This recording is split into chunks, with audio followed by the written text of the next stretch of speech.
drums. Looks like the man is having a calzone. We're here with another episode of the Going Over podcast. It's podcast time. It's podcast time with your neighborhood friendly coach, trainer, promoter, 44-year-old professional submission wrestler, Zach Primetime. And I'm joined alongside my podcast partner. As always, we're getting back to this shit now. Pooh. The 7-foot wrecking ball, Paul Isadora. Paul, how are you doing today? Never started the broadcast with a paused Paul. Well, this is an interesting way to start the podcast. Paul's coming back. Got to be coming back. He's got to be hooking back on the StreamYard. A minute 30 into this thing, introductions, and my guy is gone. We're just going to wait for Paul to come back on, ladies and gentlemen. Welcome to another episode of the Going Over podcast. A lot going on.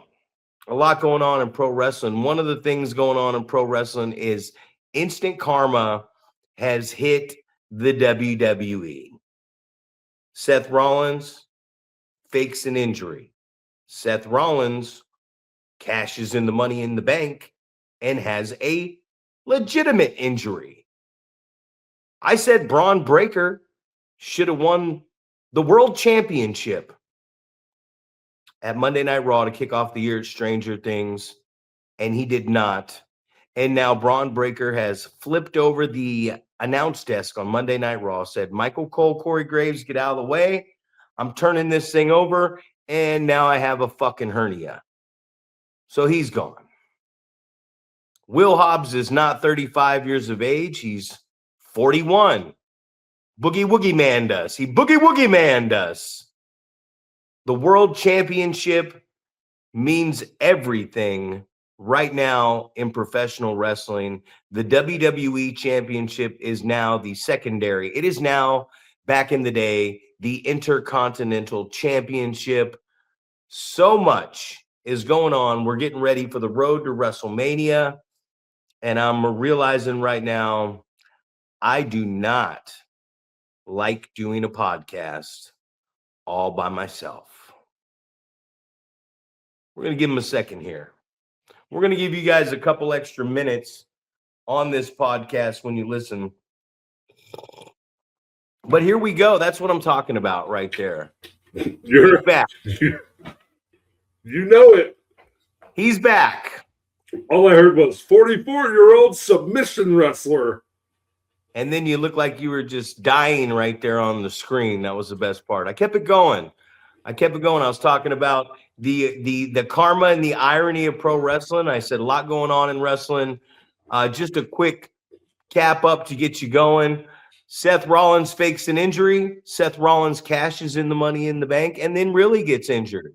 I said weeks ago, Braun Breaker should have won the championship on the Stranger Things Raw to kick off the year against CM Punk. And then here last week or a couple weeks ago, he said he flips over the announce desk and gives himself a fucking hernia.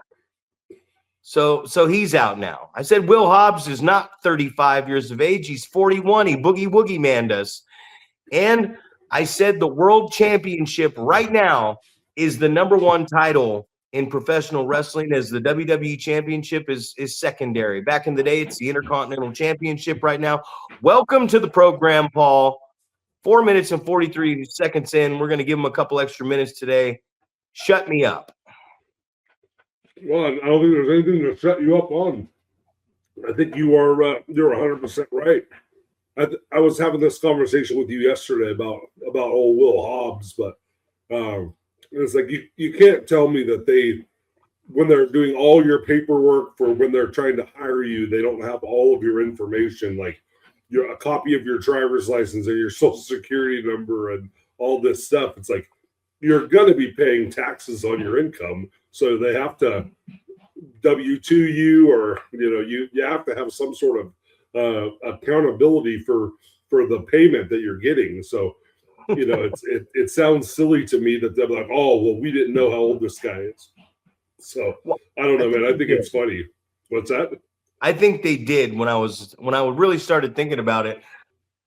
Either AEW was just fucking with us. Like I heard JD from NY say Hobbs is 6'5", and I'm like, no, he's not. So that stat was definitely wrong.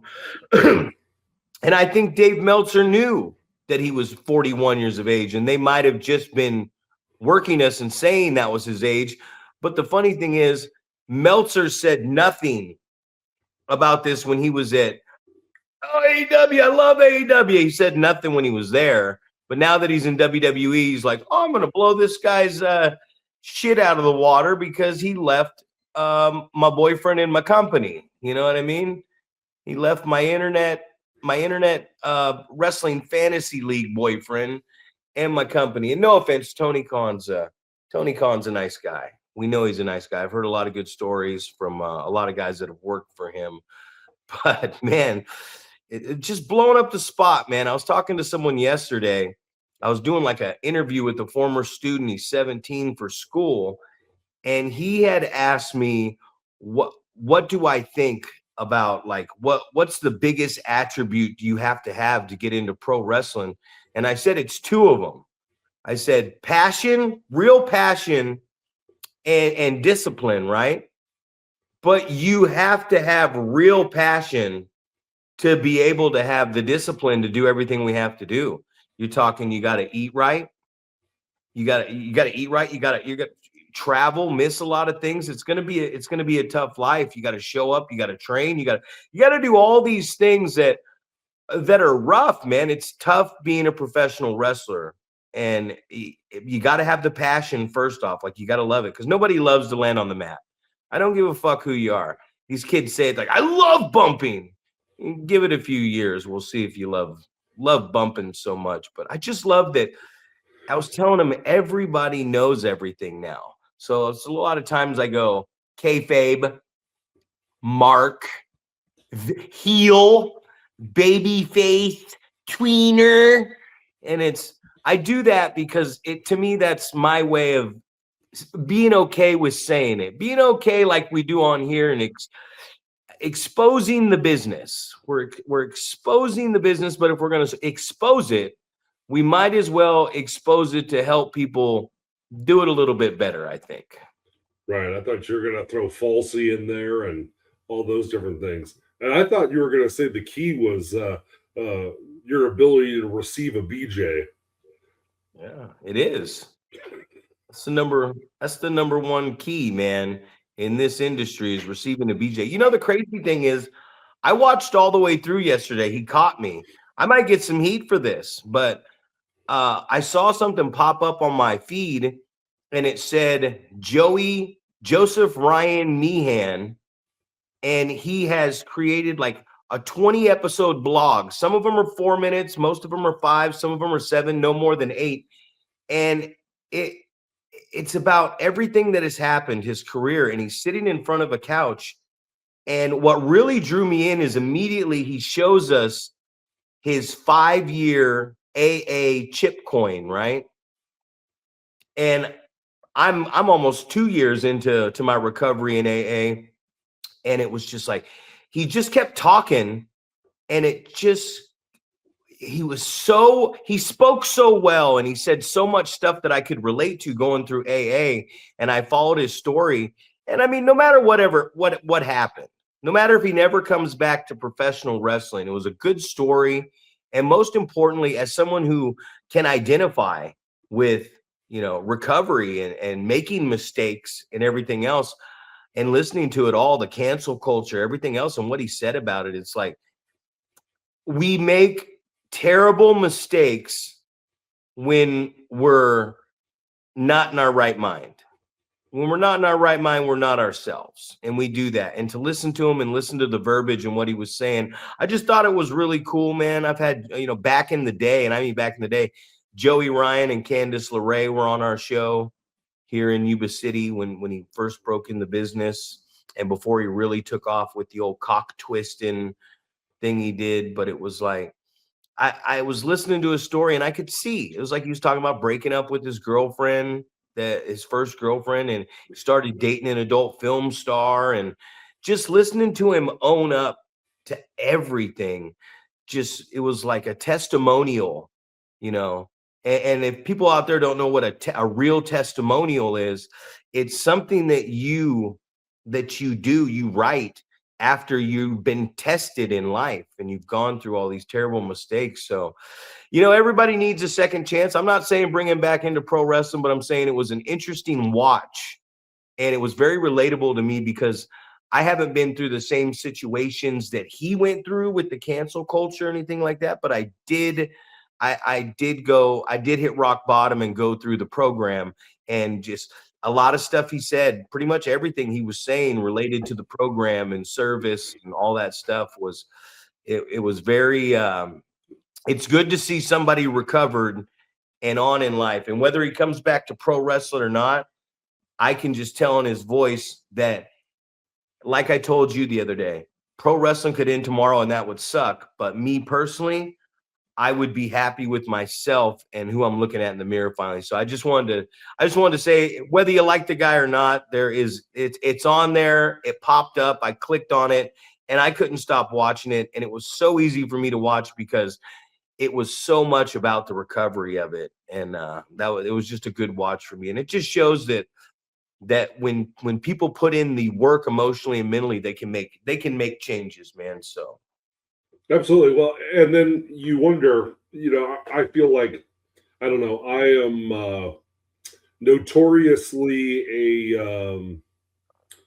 I don't know, I'm over trusting of people, right?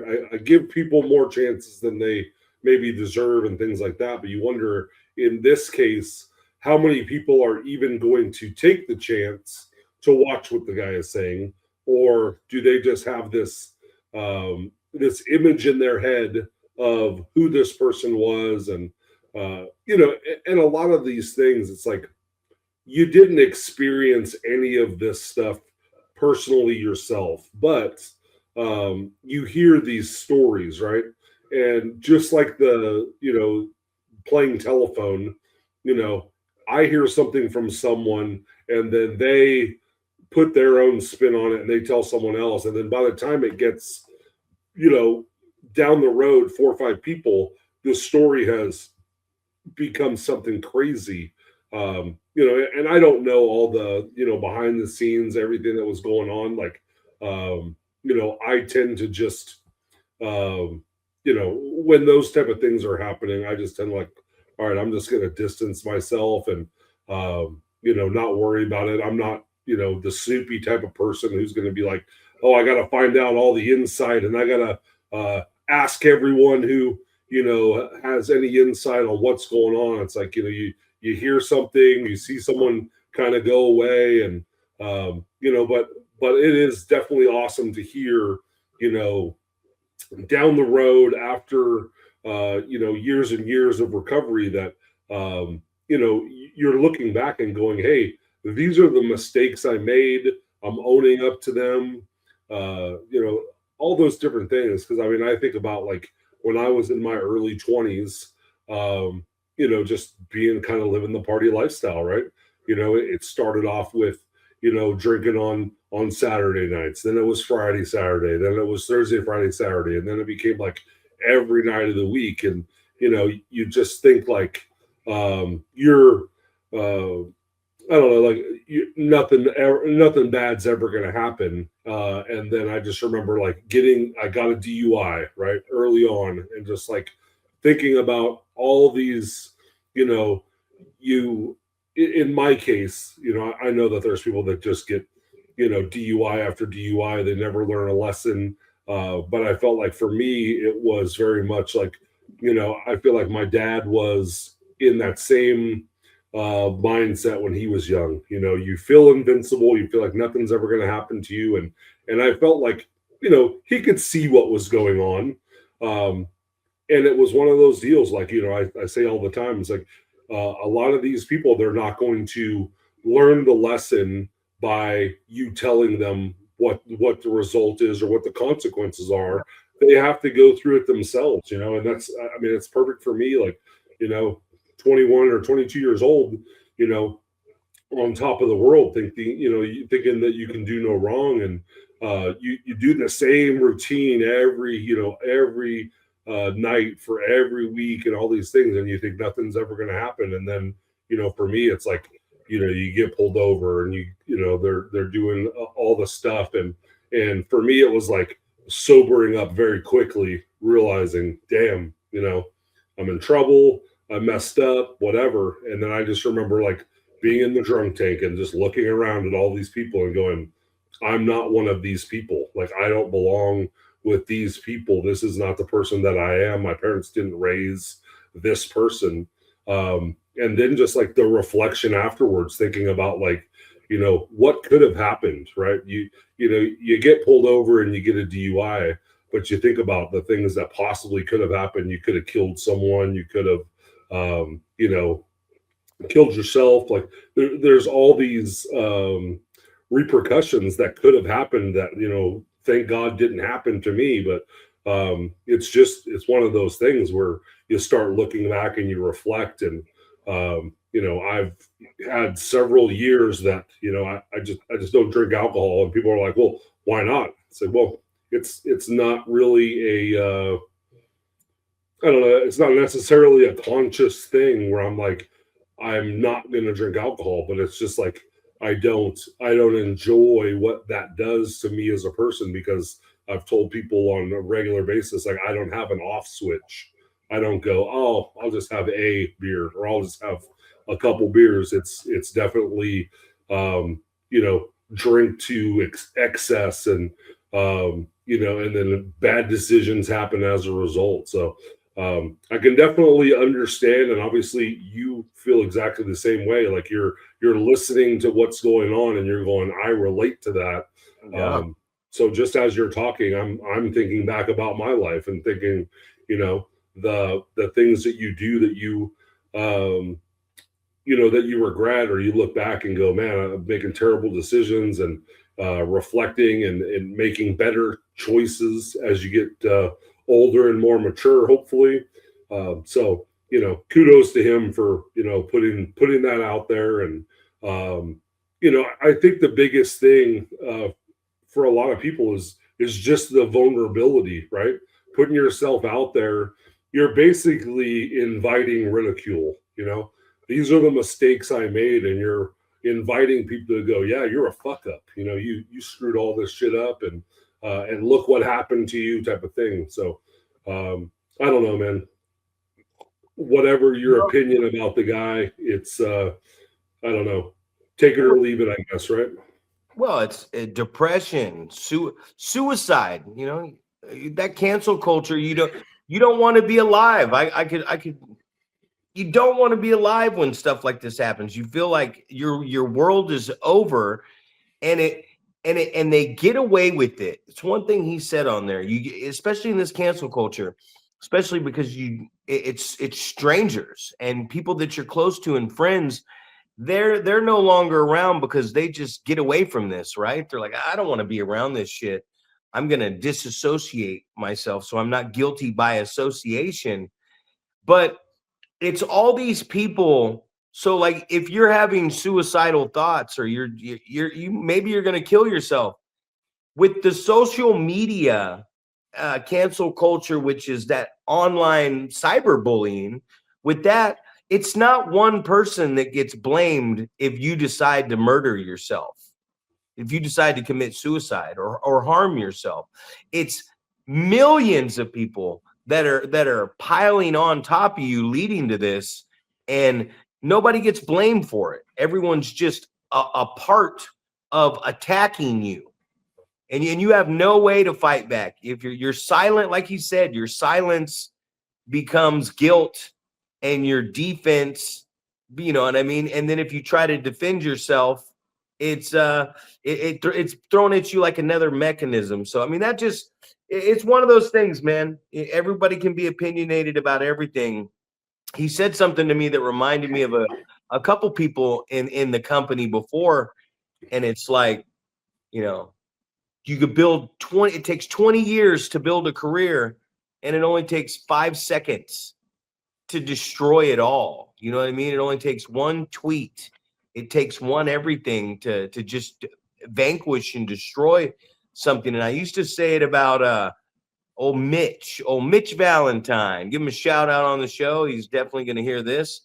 But man, all the good he did, all the days he showed up and he busted his ass, first guy at the building, last guy to leave, all the promoting he did, all the sponsors he got, all the shows he set up for me, all the students that he brought in, the hard work that this guy put in. He would do 99 amazing things, right? He would do 99 things right. And then he would, whether it was alcohol or just being a prick, it would just take one thing, one instance. He could put in 3 weeks of hard work for a show. We draw well, we make money, everybody's happy, and then we go to an after party and he makes one mistake, whether it's a verbal mistake or anything, just one mistake. So 99 amazing things he's done, and then he does one thing wrong, and everybody doesn't even acknowledge or just forgets about the one thing.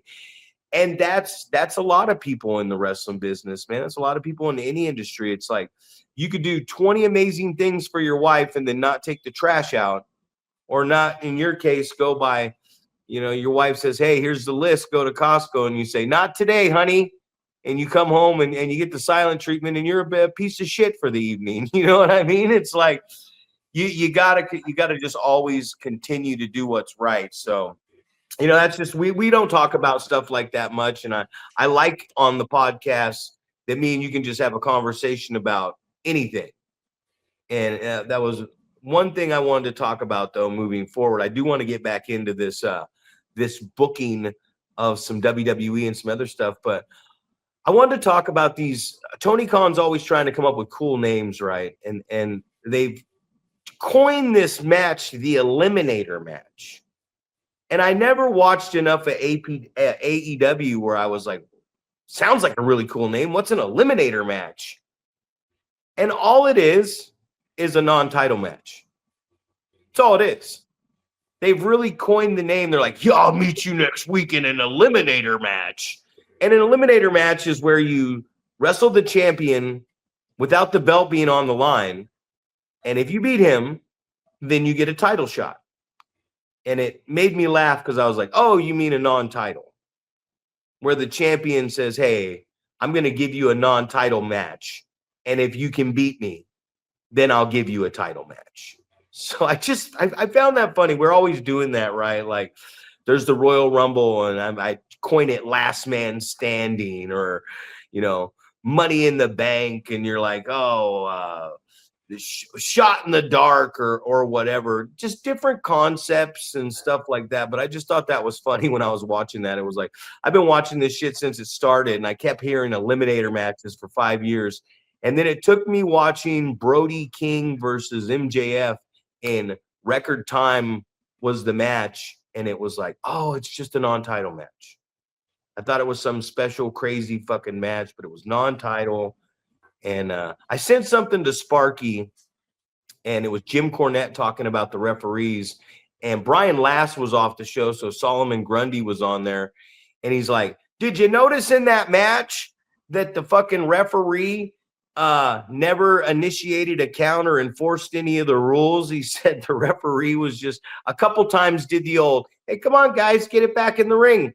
And Jim Cornette said, it was the funniest thing he said, and I sent it to Spark. He said, back in the day, the referees would scream and yell and get in the way of things and really enforce the rules and say, hey, I have the authority here.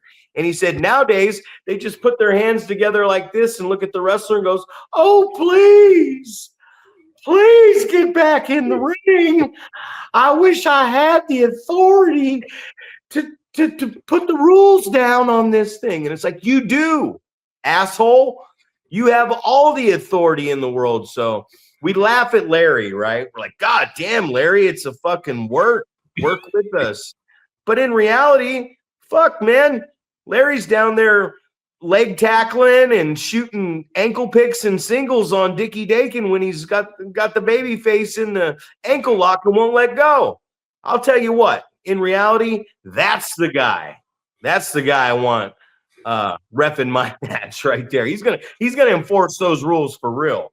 Exactly. I thought you were going to say the eliminator match maybe was you get a shot at the champ. It's a non-title match, and if you lose, you're eliminated from title contention or something along those lines.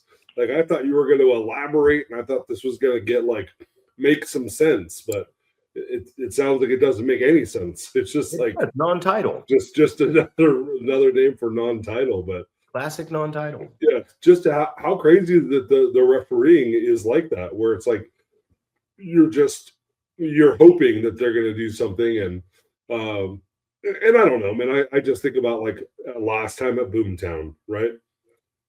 I went outside the ring and I had no intention of coming back into the ring until all the business was attended to, right? And it just was. I'm just as guilty, right?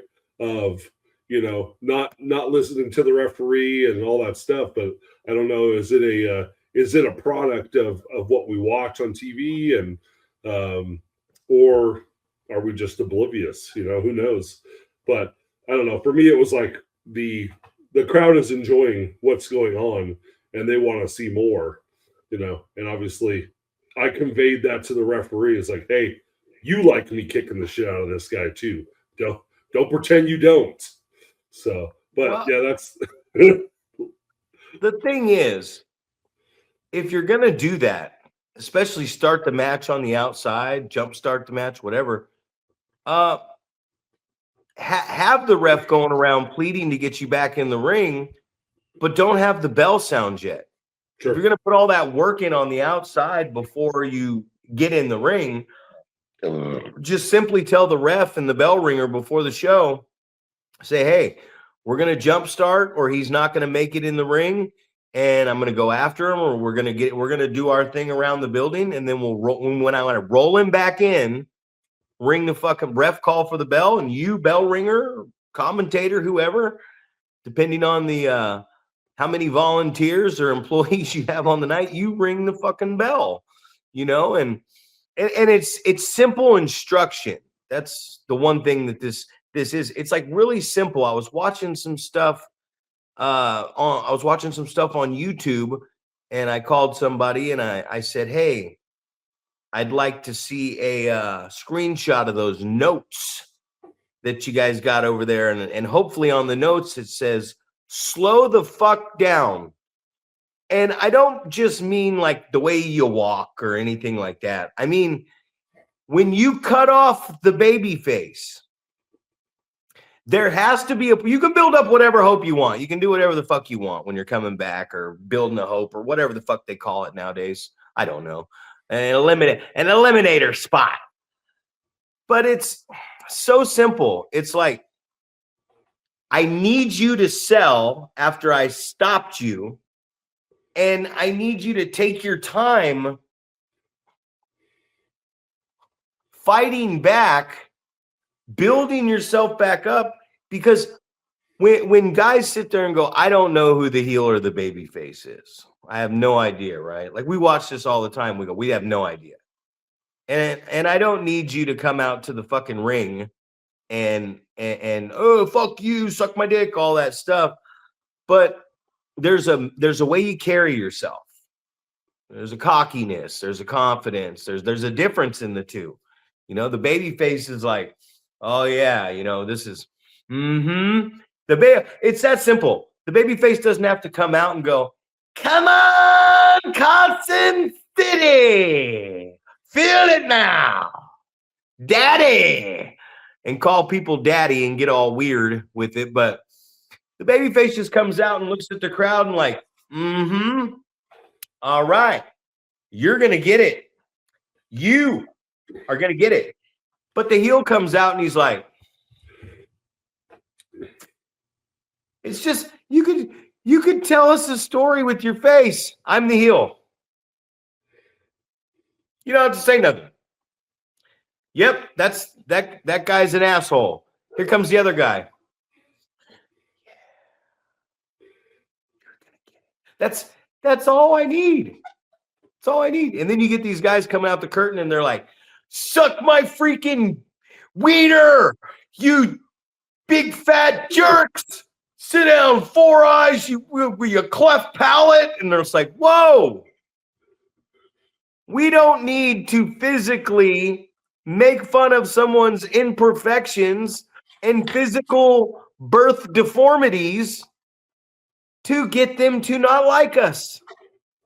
We don't need to at all.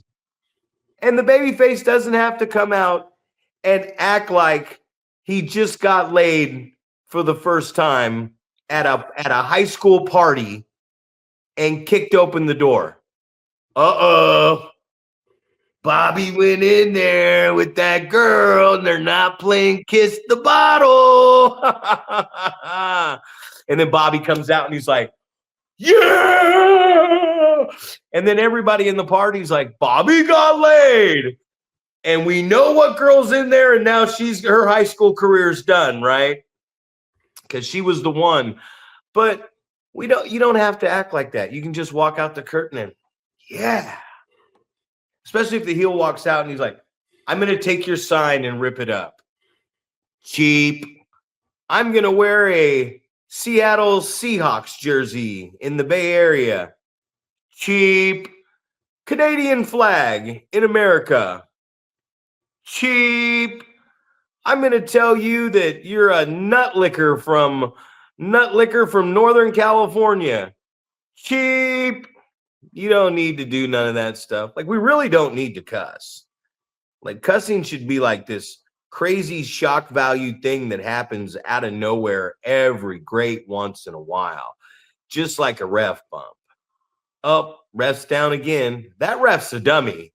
He seems to always be getting in the way at the most important, crucial time of the match. Oh, it's the most important part of the match. I think I'll just jump right in the way right here. And it's been going on for 20 minutes, but I haven't got in the way yet. I think it's time because it's clutch. Oh, man, it's funny that you say that about cussing, because I'm very much like that. Like, being a PE teacher, I often had that conversation with the students. Is like, do you ever hear me cuss? You guys think it's so cool to say all these cuss words, right? And, kind of to your point, it's like it loses its shock value, right? When it becomes just the everyday vernacular that you use, it doesn't surprise anyone. It just seems very vanilla, right? You're just, oh, that's just how that guy talks, just using a bunch of curse words. And I said, but on the other hand, when it's me and, you never heard me cuss, years at a time, and you never heard me say a cuss word, and then all of a sudden I say something like that, then you go, oh my, what's going on? This guy is either extremely excited, something caught him off guard, and he got fired up, so he let a cuss word slip out, or he's extremely pissed off. So he's going to cuss and get your attention for you to go, oh my God, I've never heard him say that before. We must have really messed up, right? So I don't know. And that's just, I think it goes to everything else, right? We talked about on the last episode about, eliminating something from your arsenal, right? Challenging yourself to not hit the ropes, not hit the corners, not throw a punch, all these different things.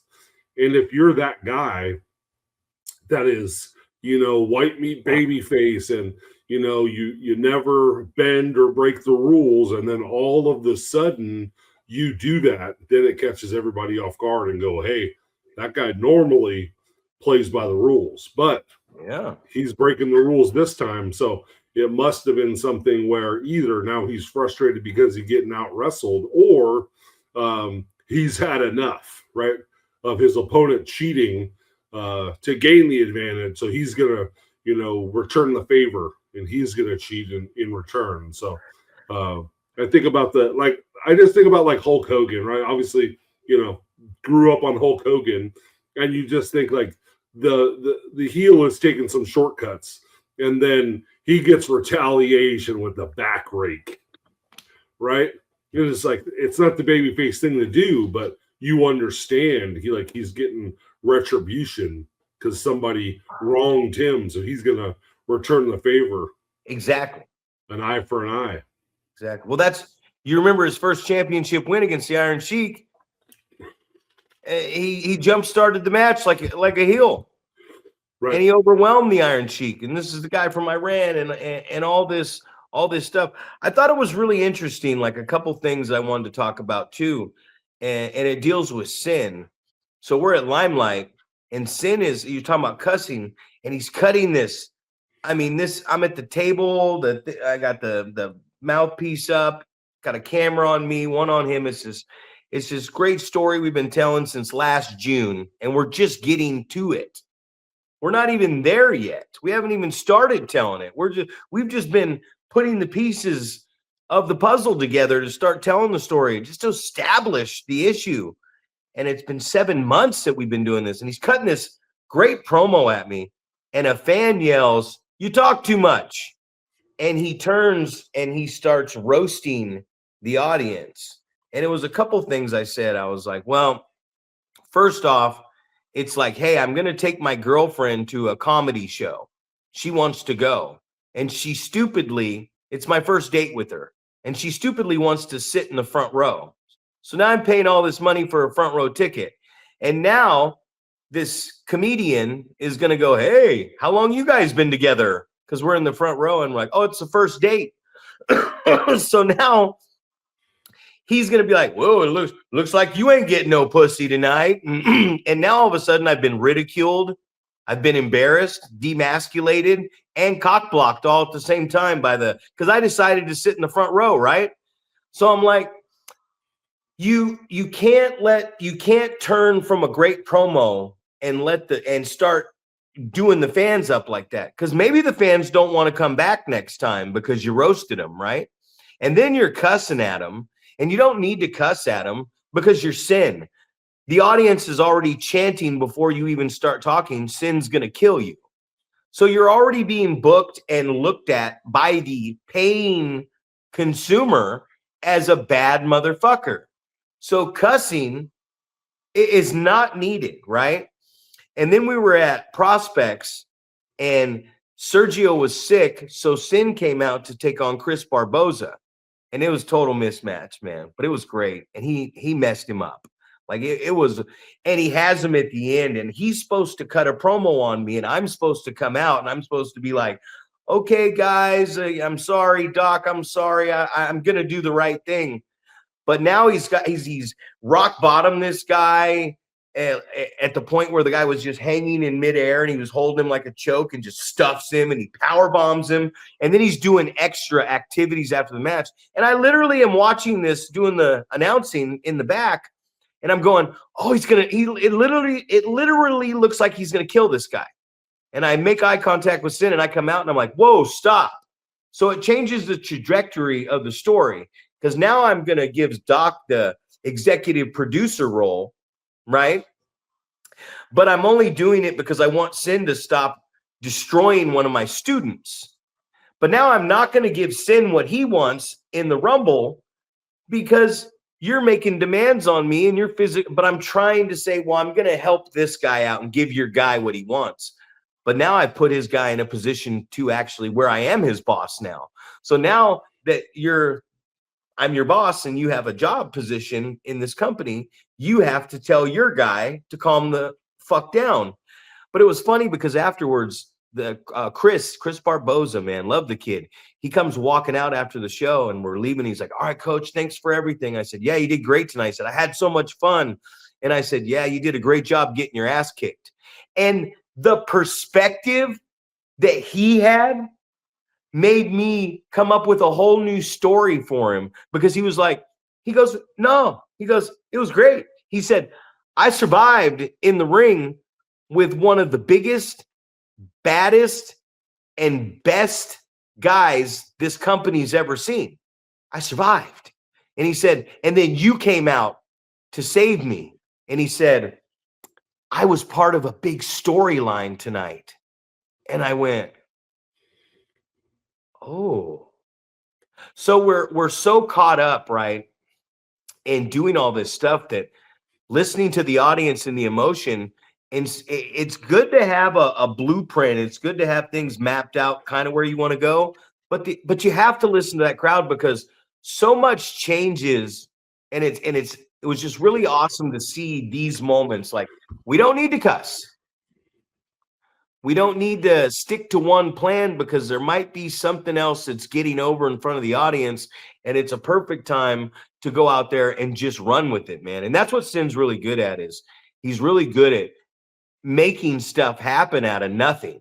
Like, Sergio wasn't there, he replaced him. Oh my God, this angle just got a lot better because this guy, not only is he in better shape now doing the DDPY with Doc, but he looks like the street mastodon. He has that look to him. So sorry for that long ramble right there, brother. I just a lot, man.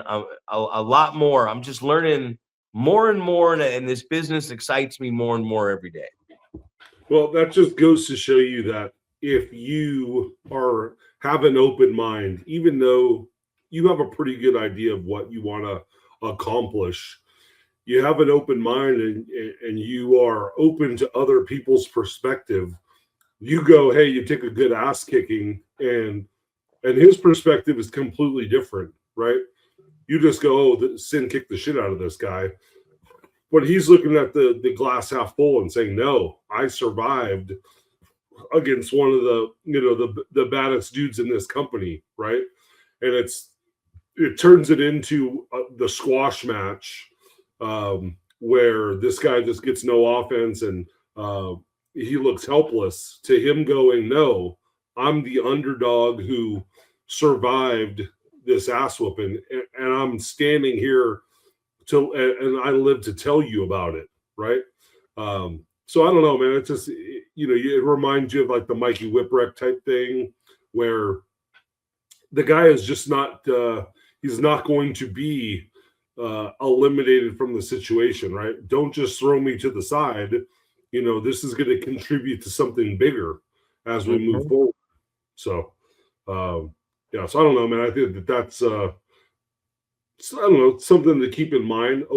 Having that open mind, good perspective of, taking notes and writing down great ideas. Yeah, and we talk about the cussing thing. That's a good one right now because Saturday from 7 to 9, Positively Pat Sims podcast. I think we're going over the Elimination Chamber. And Doc's been on there, religiously for a while now. And then Pat hit me up and was like, hey, would you like to go one-on-one with Doc? Zach Reeb versus Doc Haywood. And it was funny when I was reading it, because the way he sent some of the graphics, if you look at Doc's name, it looks like it says Doucheywood. Docchey. Doucheywood. And I was like, oh, thanks for the ammunition. It's like when Gorilla was calling Bobby Weasel, you know what I mean? And go eat some bananas. Okay, you're just nothing but a weasel.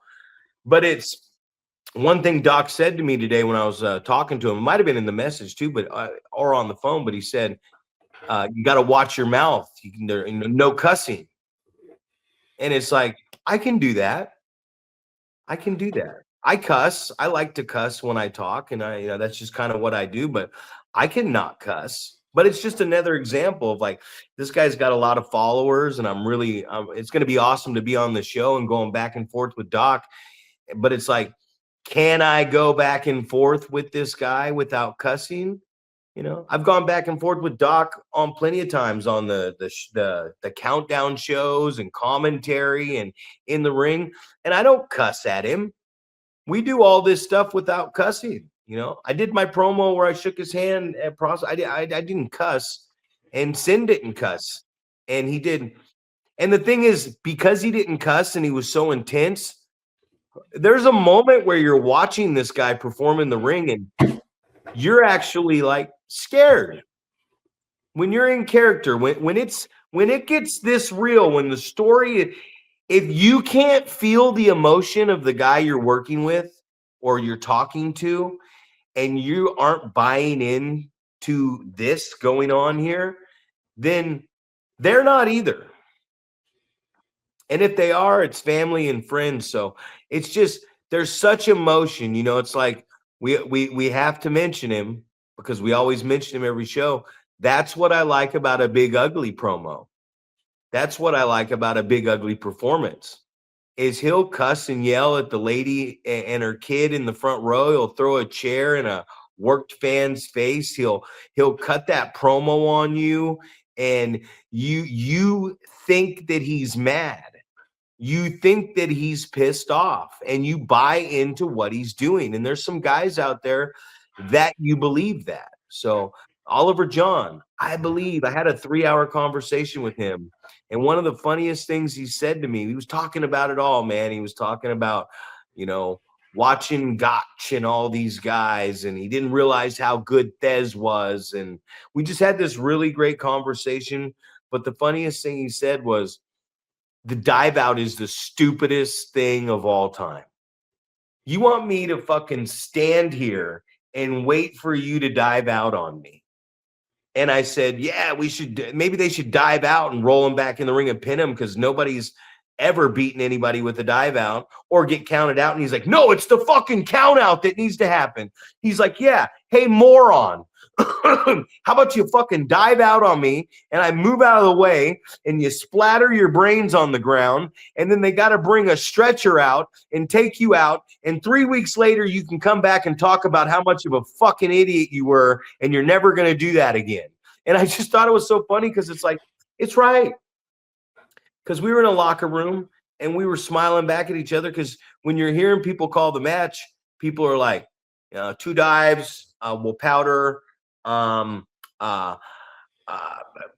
red, no sell, come up, code red, no sell, I'll duck underneath, poison Rana, blah, blah, blah, blah, blah. And you're sitting here going, what the fuck did that guy just say?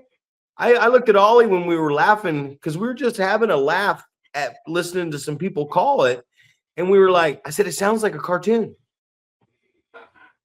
That's what it sounds like. This guy calling his match out sounds like a damn cartoon. Hey. You're like, what are we gonna do here now? Well, I'm gonna lock up, I'm gonna grab a headlock. And I was like, I think one of the stupidest things in the world is tackling a guy, and then, I mean, it's one thing to Dusty Rhodes it and tackle him and keep your momentum going off the rope straight ahead, but to tackle a guy and then to look to the right away from him and run to the short rope, you gain no speed and no momentum taking 2 steps to the short rope over here. And it's like, they got a sport now where a guy has a football and they're sprinting at each other and knocking each other out, right? The most manly thing you can do, and even to women too, that are in the lingerie football league or rugby, the most manliest thing that you can do since the dawn of fucking time is to just collide into another grown human being and knock them down. That's the King Kong. You're the man. So I'm going to knock you on the ground, and the biggest man thing I can do, and I'm not going to cover you, or I'm not going to jump down there and start kicking your ass. I'm going to knock you on the ground and then go, why? Why would I do that? I could see knocking him on the ground and it's the first bump of the match and they sell up and then you go to do something to them from there. But I'm going to knock you on the ground and you're going to fucking lay there, and I'm going to run over here. And then I want you to, the drop down is meant to almost be like a single shot sweep through that you can double their leg as they run over you and you've got control of them. Or you slide through and come up to your feet, and people are putting their arms to their side and dropping down like I'm a dolphin. I'm going to run over you. And then I'm going to leapfrog. And then I'm going to drop kick you. It's like, dude, you're a moron. You are a moron. I don't care what anybody says. The international spot is the dumbest, stupid. They're like, better learn the international spot because you're going to go places and you need to know it. I hope you don't need to know it. I hope to God that if you run somebody over with a tackle or a clothesline and they bump it, if I forearm you, I had to get on to someone the other day because he got forearmed and he sold it and was like to the knee and then went to the ground. It took you so long to sell and you sold to the knee off of one forearm, then you went down to the ground. And then now I have to wait just as long for you to get your ass back up. It's like when that happens, just jump down on them. Just jump down on that. If somebody's selling too slow for you or over, ooh, you know who ruined wrestling? I'll tell you who ruined wrestling. It wasn't Undertaker and Shawn with the false finishes. That made sense for those two guys. It was Rob Van Dam and Jerry Lynn at fucking Living Dangerously in Hardcore Heaven. Because the ECW had that 5-spring trampoline ring, and these guys were there was no rules. So they found every creative way the steel chair in those 30-minute Iron Man fuck fests. And I loved them back in the day, don't get me wrong. But the steel chair put in more work creatively than the two performers. And everybody, including me. So I'm not saying this as like, you all suck and I did it too. But I had to get myself out of it. Because not only is it dangerous, but it just ruins it for everybody else in the company trying to make some money. It's like, hey man, let's make some money. You want to do that? Okay. Do it sporadically when it matters. When are you going to choke slam me? When we can't squeeze another shitter in the seat. You know what I mean? And then it'll be like, okay, now it's time for you to fuck me up. So I'm on a rant today. I apologize. We can go an extra 10 and I'll just zip my mouth shut. But I just so much, man. Every weekend I'm seeing so much going on. So that's right, man. You got to fill the seats with the turd cutters. The dick skinners. That's it, man. Yeah, so it's I don't know, man. You just took wrestling back to several decades. You can't do the international spot because it doesn't make sense. It's like everyone's doing it, bud, but everyone's doing the international. You have to tackle, drop down, leapfrog, hip toss, drop kick somebody. You have to. Well, it's just part of pro wrestling, bud. You got to start your match off with the international. Nothing's worse than seeing guys that actually have the talent and can actually accomplish what we're talking about. And they could do it on a very nice modern level. They could build up to the spots. They could fly around if they did it at the right time. I'm looking at a lot of talent. I'm looking at guys that are, better athletes and more athleticism than a lot of guys had when we were coming up.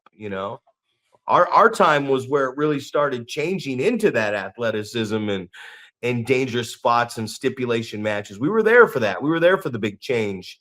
And I just see so many people that can do it well because I've seen them do it or traces of greatness. And they're just so content with like, hey, let's choreograph this thing. Let's put it all together and then do it as we put it together. And it's like, you're not learning nothing. Go challenge your fucking self. If you're not going to be able to do it the best, then don't do it at all. Don't just do it because you can do it. That's what I hate more than anything. 5 minutes remain in this podcast. It's like you can dunk a basketball, but if you have an easy hook over somebody, why would you try to force slam dunking the ball in his face? That's what I loved about Hakeem Olajuwon. Fucking Kareem Abdul-Jabbar. They could stuff it, but what are they going to do? Nope. The impossible shot to block, especially. And it's not like they just threw it up and like hope and a prayer. No, they practiced that shit over and over and over and over. Repetition. And then now they're posted up against Big Paul, and you're like, fade away. Oh, sorry. Can't defend Kareem. Can't defend fucking moron.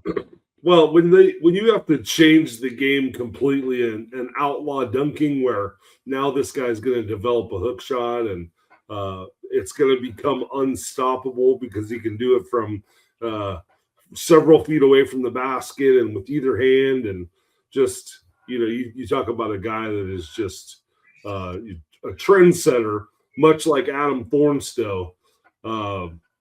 Just amazing to think about a guy like Kareem Abdul-Jabbar, Lou Alcindor, good to think about those guys. But yeah, definitely in the pro wrestling game, you coming off this match with Thatcher, when you guys just wrestle each other, right? You get back to the roots of the sport, and you go out there and you think about the guys that have an amateur wrestling background that don't use it, and it's like, hey, bud, you could take somebody down, you could legitimately submit them, but you're not using that to your advantage. And I think that like Caljak was the guy that like originally came to my head. I'm like, we're talking about working a match, and I'm like, well, obviously you could do whatever you want to me. Realistically, like you could shoot anything on me and it's believable because you realistically can do all these things, right? Being a Division I All-American, just crazy that people don't do that especially when you have the actual legit background to do these things that you're not doing. You're not wrestling someone. You're not trying to gain the advantage and out wrestle someone and tell the story that way. You think, oh, we'll throw all the real wrestling to the side and we'll just do this phony made up choreographed bullshit, to try to entertain the fans and, create a dangerous environment and all types of stuff like that. So I don't know, man. My ass. He kicked my ass. Well, that's what I'm saying. So like if you go back and watch it, he beats the shit. I watched it a couple times. He gets the better of me. He's all over me. He's the dominant wrestler. I'm just surviving. I'm just getting out of counters, and everyone's going, oh fuck, he's not done yet. And then I caught one clean shot on him, and I thought I had it, and he got me. Like I'm not trying to win this match. I'm just trying to survive this match with the best in the world. You know what I mean? Like, I forgot what movie it was where, oh God, Rocky. It's Rocky. They're like, oh, you're facing the champion. He's like, I just want to go the distance with Creed. I don't care if I'm up on points. I don't care if I win. I just want to go 18 rounds with the world champion. Even if my eyes are closed shut and my arms are, as long as that bell sounds at the end and they go, you made it all 18 rounds. And that was kind of my thing there, is like, I'm not here to win. I'm just here to defend and earn the respect of this guy. I'm going to lose, but hey, look I put up a fight. This guy can go. That was the story there. That's it, man. And it's unfortunately that's something that we've gotten away from, telling that story, right? Telling the story of good versus evil, or this guy's a better wrestler than me, and I'm trying to figure out a way to survive or compete or whatever, so I don't get the shit kicked out of me. Definitely something that is missing in today's wrestling. Yeah, honored. Like, we're gonna give him a few extra minutes here. So I really want you to talk about, because you showed me the match and you were just about to talk about it. You were saying some things. Tell me a little bit to close this thing out about you and Caljak, and what, like, psychologically you were thinking with a guy that size and his skill when you guys had that match down there. Well, we had wrestled one time before that, which was the time that it was, he wanted to do pro wrestling stuff. And then I remember you and I talking about it. It's like, man, the advice that I gave to this guy was dude, you were a legit shooter, badass amateur wrestler. Like, why is that not your wrestling character? So that second time that we wrestled, man, it was just, he was telling me, basically that I'm going to out wrestle you and such and such. And,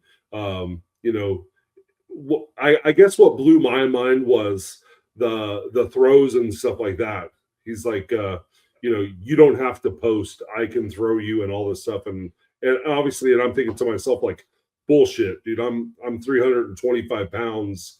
There's no possible way you're just going to pick me up and throw me. But then obviously that's exactly what happened. It was just like, you're being thrown against your will. And it's just like, you're thinking about, in the pro wrestling sense, this guy's taking care of you, right? He's not fucking hurting you like he probably easily could. And you think about that from the competition standpoint of, if you were legitimately wrestling this guy in high school or college or anything like that, that this dude he's a huge problem for you. And I'll end it with this one story, because I get this all the time in our area. Like, I feel like the competition for sports in Northern Nevada is a bit soft, right? So somebody gave me some shit about, people are running up the scores and blah, blah, blah.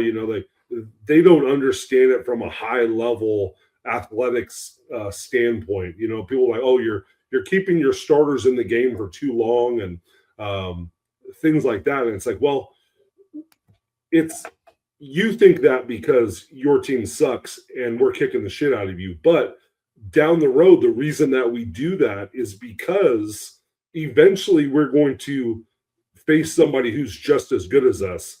And if our players are not conditioned to play, 85, 90% of the game in a regular situation, then they're definitely not going to be ready to do it at a high level competition. So this person was like, oh, well, my son's an amateur wrestler. And, sometimes if the competition isn't that high, he'll let the other person score some points, just to make them feel good. And I'm just like, that doesn't sound good to me. So I asked Cal Jack, I said, hey man, did you ever take it easy on someone, like when you were wrestling in high school? And he said, no one ever scored a point against me in high school wrestling. Now, So, wow. So wow. if that doesn't tell a fucking story of like no nonsense, like, foot on the throat, killer mentality, that's why the guy was a Division I, All-American amateur wrestler. So could you imagine? There's two things I want to just throw out there real quick, because I said we give him an extra 5. We're down to the last minute here. I got 2 matches I want to see as we talk about this. Maybe Ugly can make it happen with the NorCal United. Big Ugly, listen, I want to see Oliver John versus Boyce LeGrand. I want to see it. And my minuscule defensive performance that I put on with Tim Thatcher, I was proud of it. Thank you, Tim. But there's so many I want to see. I want to see Tim Thatcher versus Cal Jack. Now that I've done this and what I love in wrestling, I think my dream match that I would give anything to watch in Northern California would be Tim Thatcher versus Cal Jack. And I'm going to say it one more time, because it's like saying Beetlejuice 3 times and it happens. Paul, I want to see Tim Thatcher versus Tim. I'm sorry. I want to see Tim Thatcher versus Tim Thatcher. I want to see Tim Thatcher versus Cal Jack. Let's make it happen. I'm looking at the card. Maple Gramps, Beatrice Domino. We got a rematch between Bishop Dorian and Ethan Reno. The card's looking pretty good. We got Last Man Standing coming up. There's a lot of stuff going on. I hear Ugly say it, a lot of stuff going on. And then I hear there's people out there demeaning the NorCal United. Hold on. No, I'm just playing with you. For everybody out there, I'm Zach Primetime Reeb. That's the Wrecking Ball, Paul Isadora. We got to see Oliver John versus Boyce LeGrand. because we only live once. And if we can get Tim Thatcher versus Caljack in an actual pro wrestling shoot style match, my goodness, man. For you guys out there, hit that subscribe button. And guess what? Going over.